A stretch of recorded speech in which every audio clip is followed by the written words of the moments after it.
All right, let's get into verse 32. And the story continues, and the truth continues, all about Jesus Christ using Paul and Silas to continue the work.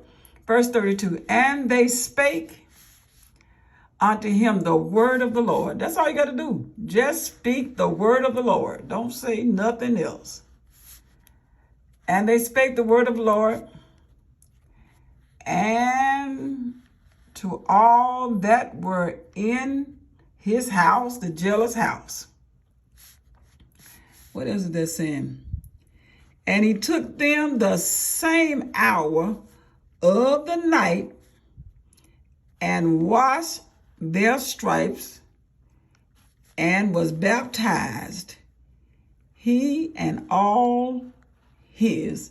Straightway means immediately. 34, moving on. And when he had brought them into his house, the jailer brought Paul and Silas. He set food before them and rejoiced, oh my God, believing what? In God with all his house. In other words, not only the jailer, but everybody that was a part of his family. And when it was day, so they stayed all night, the magistrates, the people who had him arrested, sent the sergeant of arms, saying, let those men go. Ha! Too late. And the keeper of the prison told this saying to Paul. He said, the magistrates have sent to let you go. This is the same guy who had just given his life to Christ. Now, therefore, depart and go in peace. He said, okay, you can go now, Paul. Oh, but let's see what Paul had to say.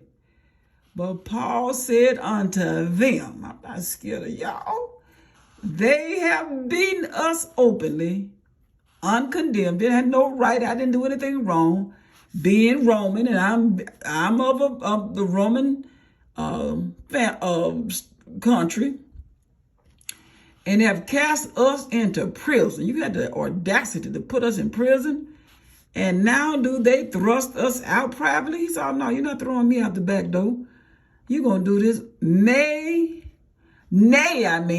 verily, means not so, but let them come themselves and fetch us out. Paul said, look, let me tell you something about myself. I don't play. You openly brought shame to me, then you do what you did openly, finish it openly. And the sergeant of arms told these words unto the magistrates, and they got scared. They feared when they heard that they were Romans. And they came. Paul said, yeah, that's right. And besought them, said, come on, Paul. And brought them out and desired them to depart out of the sea. But you please leave. God turned that thing around. And they went out of the prison. Paul said, yeah, I'm going to go do it right. And entered into the house of Lydia, went back to the house he started. And when they had seen the people there, they comforted them, and then they left that place. That's the entire chapter of Acts 16. Paul came to do a work, met some trouble. God met him in the trouble, shook that foundation of the prison after they threw him in there for nothing, told that girl, according to Jesus Christ, that wrong spirit come out that girl, and that city got mad. And they had Paul arrested along with Silas. And then Paul and Silas went to jail and said, nothing defeats us. They prayed and they sang. That means to me, keep it moving, keep it moving. I don't care how hot it is, keep it moving. And then they got God's attention. God shook that place, loosed the bounds or the chains off of everybody in prison. God, something to the rest of y'all a favor, because these guys right here follow my instructions. So anybody around them, I'm going to let you participate in how I do things. And then the jailer got so scared, he started to kill himself. And Paul said, no, don't do yourself any harm. We're all here. Because he thought those people had escaped. If they escaped, that means you have not done your job. He said, well, I might as well kill myself. And Paul said, no, don't do that. Then that guy said, oh, Paul, what must I, well, he said, oh, y'all, what must I do to be saved? And he said, believe on the Lord Jesus Christ. Let me stop right there. How do you believe on the Lord Jesus Christ? You believe his word. This is about Jesus Christ. You believe all these pages. This is about the story of the Christ paid so that we can live eternally with God.